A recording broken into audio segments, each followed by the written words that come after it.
This is hilarious. When we were negotiating with the Taliban, while President Trump was still the president, President Trump wanted to get out of Afghanistan, but he wanted a conditions-based withdrawal, meaning that you do what we tell you to do, and then we will start pulling troops back slowly as long as you abide by our rules. And he said, if you harm a hair on a single American, I'm going to kill you. And the translator goes, and Trump goes, tell him what I said. Reached in his pocket, pulled out a satellite photo of the leader of the Taliban's home and handed it to him. Shut up. Got up and walked out the room. Like, that is elite, bro. That is why you need that guy. Hey. Now, that's what I want my president to sound like. That's bold, decisive, and you know what? Put it on your ass. They say, man, you want to be loved by your people, respected by your friends, and feared by your enemies. And you tell me, is anybody on the Democratic side going to do that? They're going to be manipulative, they're going to use slander, and they're going to use embarrassment to try to get power and control. Nothing comes out of morality or the loyalty of the spirit. But for me, I'm just digging into more knowledge. And so I found something from Noam Chomski and my boy Thomas Sowell talking about why Trump is a threat. So let's listen to this so we can understand more. And as always, let's get after it.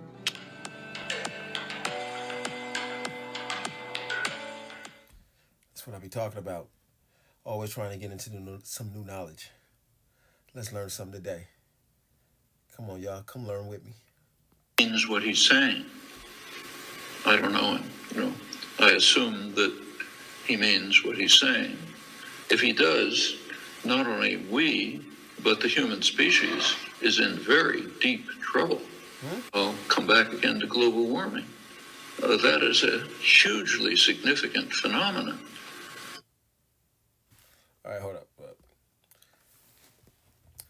Thank you, and like you said, if you like my content, please like, comment, and subscribe. It helps me flush me through the algorithm. I'm just trying to learn along with the world. You understand? From ignorance to excellence. That's how we do things. But getting back to what he just said, let me tell you about my feelings on global warming. I truly believe that we only have a small sample size of the true understanding of the heat of the world.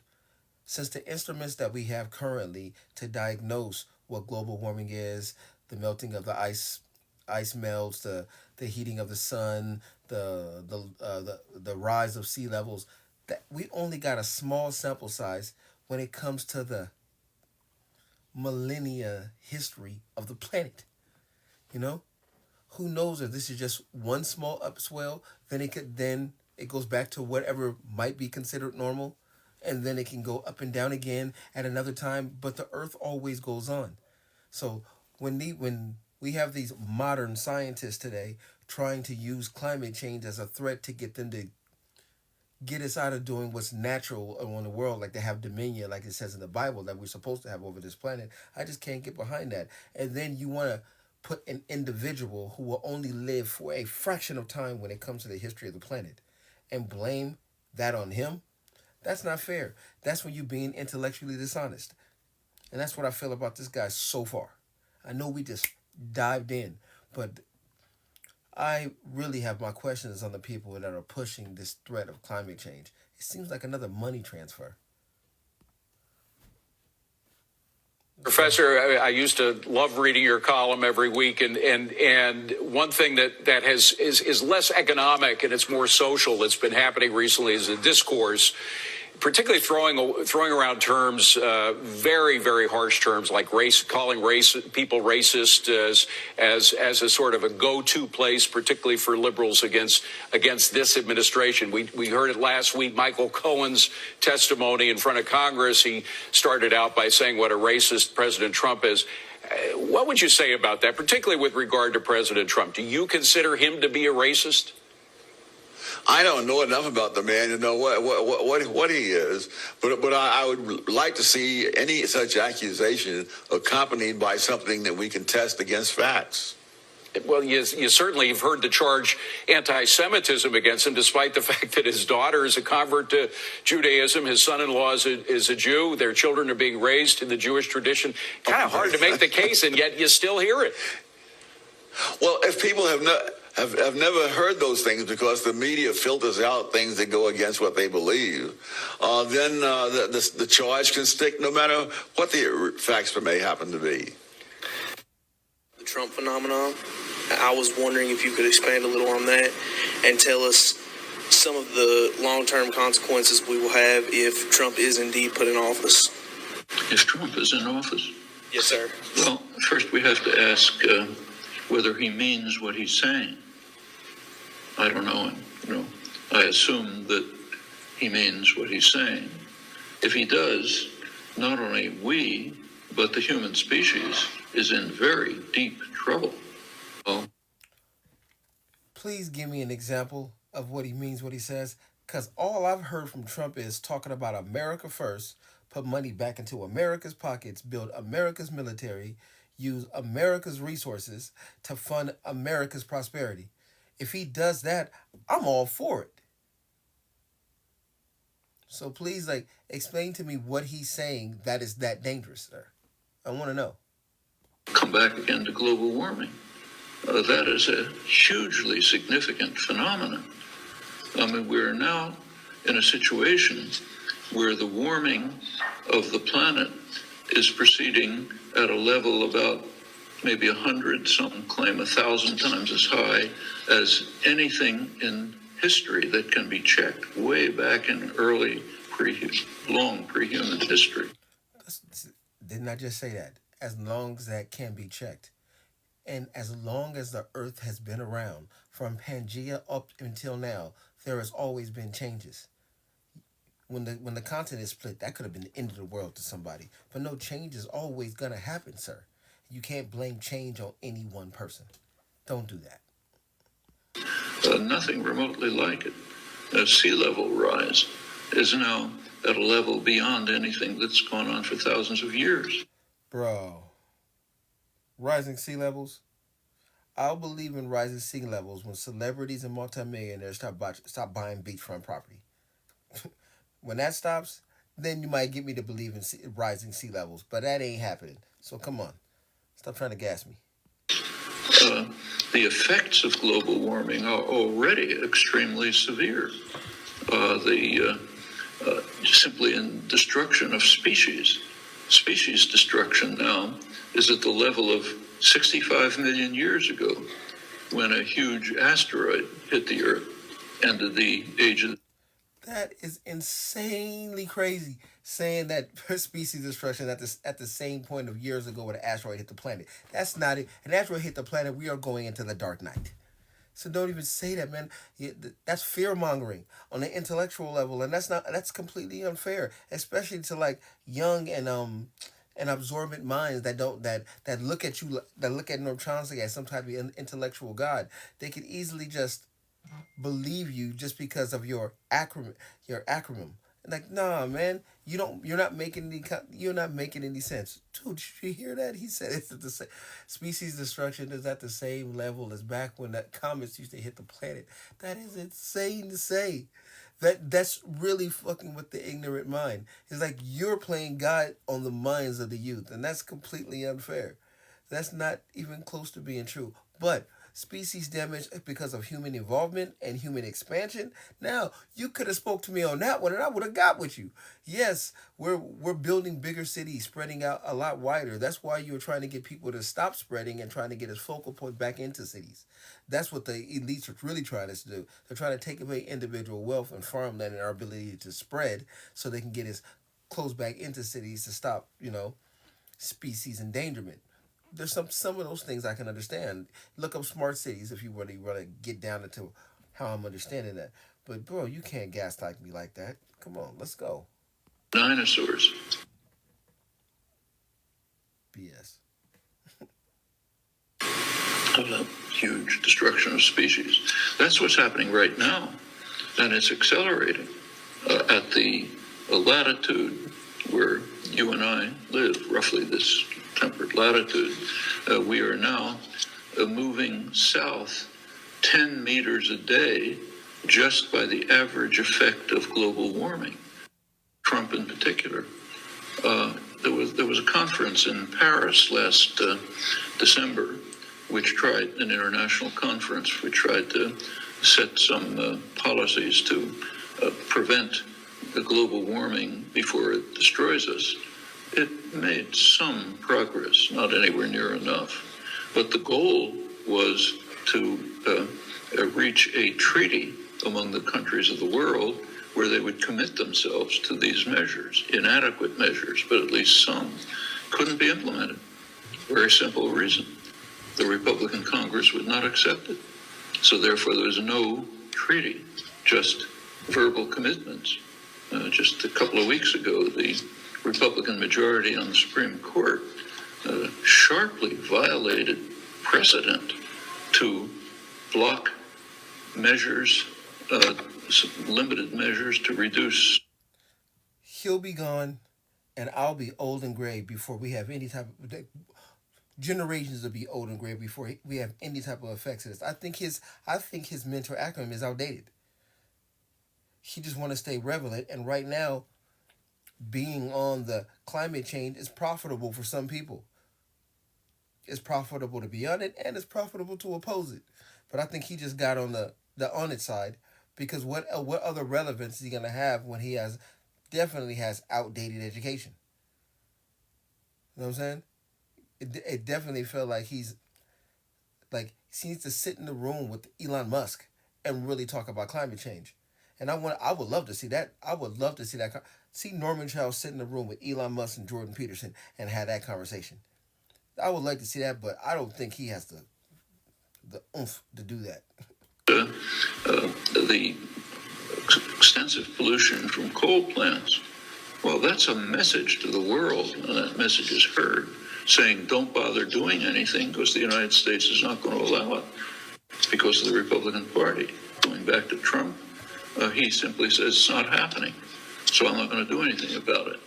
Now, that's quite apart from other policies he's advocated, some of which are really hair-raising, like what he said about torture. He said, fine, let's torture people. In fact, the kind of torture that's outlawed by international law and became an international scandal. Oh, torture people. What do you think the left is doing to kids? They're completely sterilizing and mutilating kids. That is torture of the highest degree. But you ain't saying nothing about that, and that is a complete agenda of the left. So come on, don't talk about torture. If you're going to speak on both sides. And as I say before, don't say Trump did something without giving me some advice or some clips. Give me something. Except for hearsay. And that sounds like hearsay. And when intellectuals get on hearsay, bro, that is not cool. That is not smart. Not at all. Not even close. Waterboarding. He says that's the least of it. Let's do more. Let's keep all Muslims out of the country. Let's build a wall, or rather, let's get Mexico to build a wall to prevent people from fleeing into the United States. What's wrong with that? Where are they fleeing from, incidentally? Most of them from... Oh, that didn't age well. There's a new report going out right now that is saying that the crime rate is decreasing in all the countries that are letting their immigrants, their illegal immigrants, into our country. What do he has to say about that?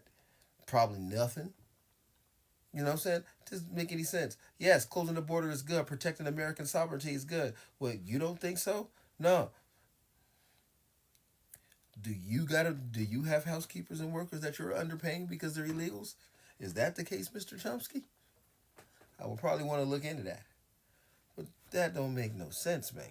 Central America, where they're fleeing from the results of our policies, which severely harmed Central America. Time to go to... Policies of Democrats. We had 8 years of Barack Obama for these policies, brother. Trump just came into office. So I don't even know what you're getting at. It's not policies that he driven. They had the whole entire... the House of Representatives, the Senate, and the executive branch. So don't blame that on Trump or conservatives or Republicans. That's not fair. The details. And we go through the rest of it. It's pretty frightening. That's why the world is frightened. I mean, long before this, a couple of years before this, the global opinion regard the United States as the greatest threat to world peace. That's Gallup poll, American-run polls show that the world has regarded the U.S. as the gravest threat to world peace by a large margin, incidentally. The Americans don't know about this because it wasn't reported here, though it should have been. Now we come to current politics. The bottom line is that President Donald Trump does not have the personal character that we would want our children to imitate, but, save his misguided international trade policies, has turned out to be a good president. Yes. Tom? I think his policies have been, by and large, have been policies that were far better than that of previous Democratic or Republican administrations. So I go by the consequences. Okay. I mean, he hasn't produced the right rhetoric, but the fact is that unemployment among low-income people, Black, Hispanic included, is at a level that is far lower than it's been in decades. The economy is booming in a way that no one had predicted. People like Paul Krugman was saying that when Trump gets in, the economy is going to tank. No, the economy hit new highs. All right. But there are so many people among the intelligentsia, especially, who are absolutely immune to facts. It's as if they took their anti-fact shots every year, and the facts will just not affect them. So this brings us back. I can understand. I mean, I really can. My understanding is limited, which is why I'm going to put this in the form of a question. I can understand the never-Trumpers who don't bother me with economic boom because this man is on my television screen every single night and I can't stand him. I can understand. I can see that impulse. I can understand what they feel. This is the second consecutive president of the United States that I automatically turn off when I'm watching on television. All right. Keep the remote right next to your hand. Okay. Who was the first? Obama. Got it. That was cool. As we can see, it's just more fear-mongering. Donald Trump is not any of those types of things, but I think that they're just to be said they're using prominent voices and faces just to like make Trump seem like he's just an evil person that's going to destroy the world. But no, he ain't got that type of power. The world's going to be destroyed by the ghost government and the liberal elites, because they are sore losers and they don't know how to work with people unless they have power. They don't understand bipartisanship. All they understand is rules for me and not for thee. We're seeing that right now. And after having 4 years of Donald Trump as president and seeing that none of those were stopping instead of endless attacks on this man and not letting him implement the agenda that could have further helped the American populace, they don't want to be a part of greatness at all.